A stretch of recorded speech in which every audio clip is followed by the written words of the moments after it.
everyone, welcome back to my channel. So in this video, I'm going to be telling you guys everything you need to know to pass your ISSA Certified Fitness Trainer exam. So let's get started. So first I want to say that this is the old version of the book. I don't know if they still use the same version. I imagine they don't. I passed this exam 5 years ago. It will be 5 years in about 3 weeks. So I apologize if some of this information is outdated, but I did do research before starting this video, and to the best of my knowledge, I believe that not much has changed over the last 5 years. So I passed with an 85%, so I did decently well. So I'm going to be giving you guys some tips and talking about what the exam is like and kind of how to study for it. So let's get started. Okay, so as I said, I passed it 5 years ago. It's 2019 now, and I took the exam in December of 2014. I got my official results in January of 2015, like January 3rd, I think, finding out that I had officially passed.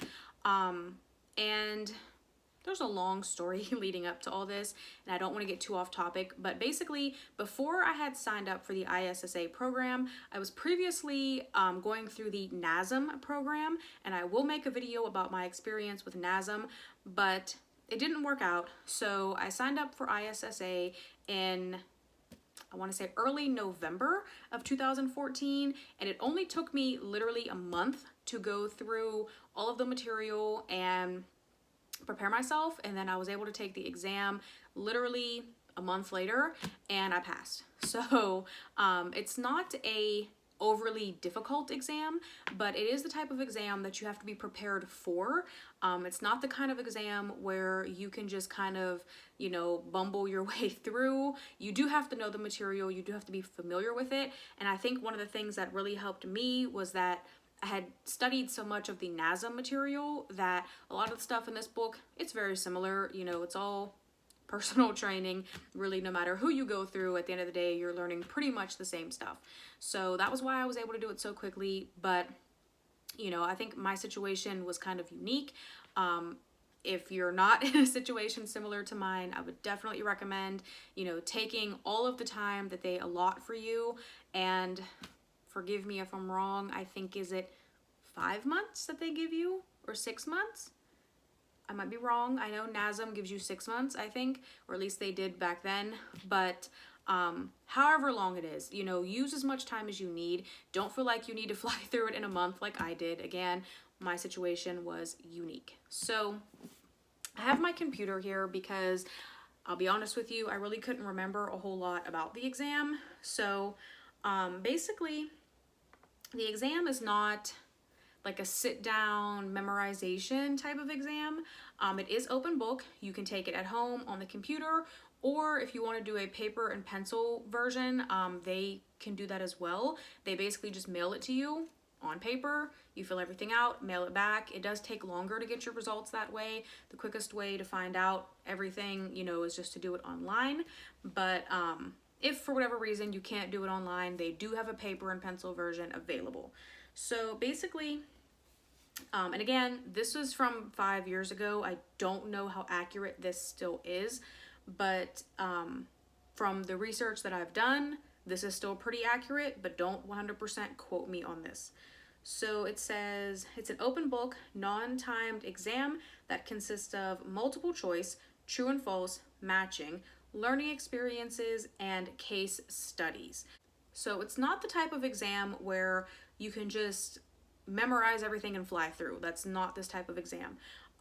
Again, it is untimed, and when I had taken it back in 2014, you did have the ability to save your progress where you were, leave the exam, come back another day.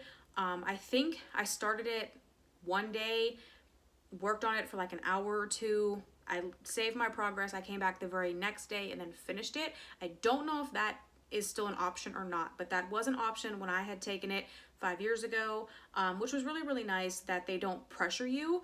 And I know I've gone through a lot of different interviews at a lot of gyms, and I've talked to a lot of gym owners and gym managers, and a lot of times they say that the ISSA exam is not really taken as seriously in the industry because of the fact that it is open book and it is, you know, untimed. But I would say, in my opinion, it's harder than the NASM exam in a different way. The NASM exam is more memorize random facts to pass the exam, whereas ISSA really challenges your knowledge. They want to make sure that you actually understand, and they do that with the case studies, the multiple choice, the learning experiences. Like I said, it's not anything that you can just kind of bumble your way through. Me personally, I'm very, very, very good at writing. I'm very good at writing, you know, papers, paragraphs, all of that. And in the case study section, I believe that I only got like a 76%.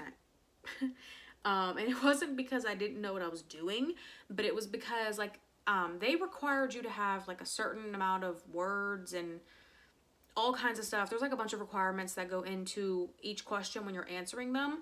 And it was hard. Like, it really was hard. You know, making sure that you hit all the word requirements and all of, you know, everything they ask you to do. It's definitely not something that just anyone can walk in there and do. You have to understand the material. You have to grasp everything that you've learned. But what I really, really like about ISSA is that they do provide you with a lot of study materials.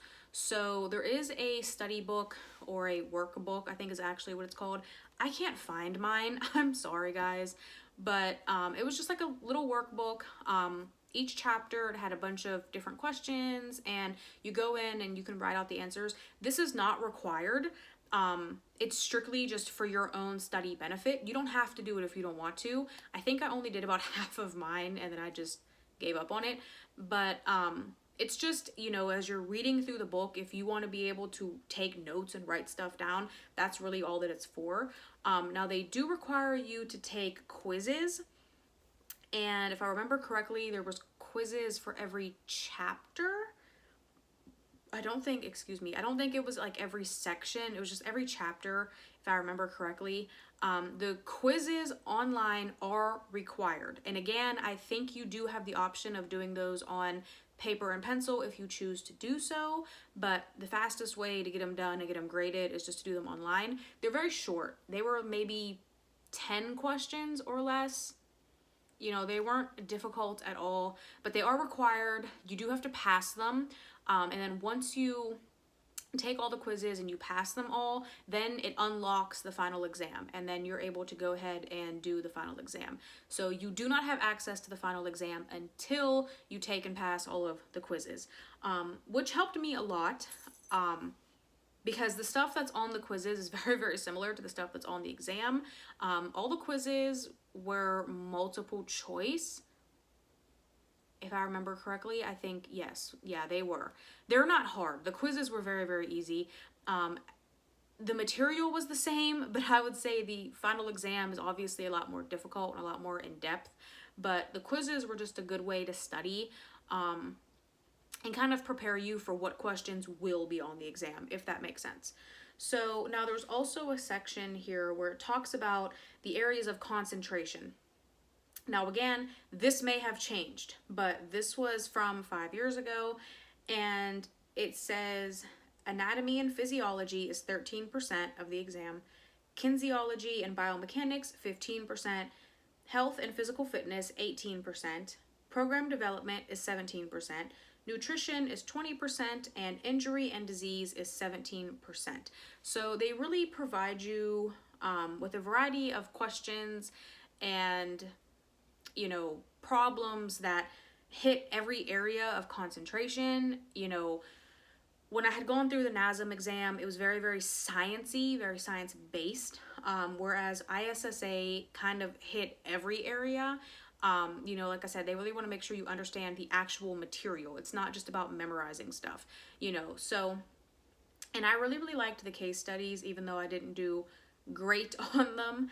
I really liked them because they give you real scenarios. Like if you're actually working with a client, and you have to be as detailed as possible, go into literally every little detail, cover every little thing. When you're going through the case studies, don't think like, oh, they don't want to know. No, like when I went through my case studies, I went through every detail. Like I went so far as to say, okay, I'm talking to the client. I'm going to show him how to use this machine. He's going to do blah, blah, blah reps, blah, blah, blah sets, whatever. Then we're going to walk to this machine and I'm going to show him how to use. Like I went into that much detail. And like I said, I still only got like a 76 or something like that on that section. So definitely be detailed. Don't leave anything out. You don't want to be vague. Basically, they want to make sure that, you know, this is what you would do if you're working with a real live client in person. So just treat it the same, you know. There is a Facebook group that I'm in for the ISSA trainers, and a lot of people in that group say that the case studies really throw them off because they feel like they're not prepared. But you just have to treat it like any other client, like I just said. Just think about, you know, if I was sitting face to face with this client, what would I tell them? Just think about it like that. You know, if I was working with this client in the gym, what would I do with them? And when you kind of break it down like that, it makes it less intimidating, and you just have to take that and put it into words. That's it. And Maddox is in here crying. But yeah, overall, like I said, I do think it's a very difficult exam, but it's not difficult like, oh, it's impossible to pass. No, it's not difficult in that way. It's difficult in the way that they really test your knowledge and they really want to make sure that you understand what you're doing. You know, they're not just going to be handing out certifications to everybody. You know, they want to make sure that you know what's going on. And I really, really like that about them. I really appreciate that with them. Once you pass your exam, it takes a few days to get the results. I think I got my results within 3 or 4 business days. They email them to you. They give you a breakdown of everything, which I really, really like. They break everything down by section, and they give you an individual score for each section of the exam. So I really appreciate that because it kind of shows you your, you know, weak spots. They really give you like really good feedback. And then once you pass, you get access to a free website with them. There's like job postings online that are on their website that you can see.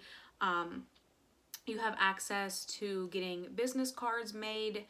They have like a partnership with Vistaprint, and it has the ISSA logo and it says like ISSA certified trainer on them. If you wish to do that, there's a whole bunch of stuff that they offer you. They offer you a lot of different like templates, you know, for different stuff that you would need, you know, as a certified trainer. Like I can't think of any of them off the top of my head because I haven't used them. I'll be honest with you, I haven't used them. But they offer you a ton of stuff. And the website for it, it's ISSAtrainer.com. And you log into that and it gives you so much information. There's so much helpful stuff on there. You can go on there and see your membership status. You can see, you know, how much credits you need for your continuing education. You can see exactly the date that you became certified. What date does it expire? It's really, really helpful. And they do provide you with a lot of support and a lot of feedback, which I really, really like.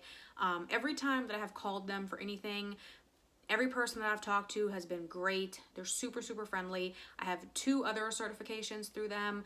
I have the ISSA Exercise Therapy Specialist certification, and I also have the Bodybuilding Specialist Coach certification. So I just got that one earlier this year. I will say that the exercise therapy was very, very hard. In my opinion, the exercise therapy was harder than the personal trainer exam. So if you are considering that for your continuing education, just know that it's no joke. The bodybuilding specialist one was not that bad at all. That one was very science-based, and I don't know if that's because I've gone through the NASM exam, which, like I said, is very science-based, so I was familiar with a lot of the terms and stuff that they use. But yeah, the bodybuilding specialist wasn't bad. The exercise therapy was tough. That gave me a run for my money. But I've passed, you know, all of them on the first try. I haven't had to use any of the retests. I haven't, you know, had any like close calls where it was like, oh, I just barely made it. No, I got like, I think I got like a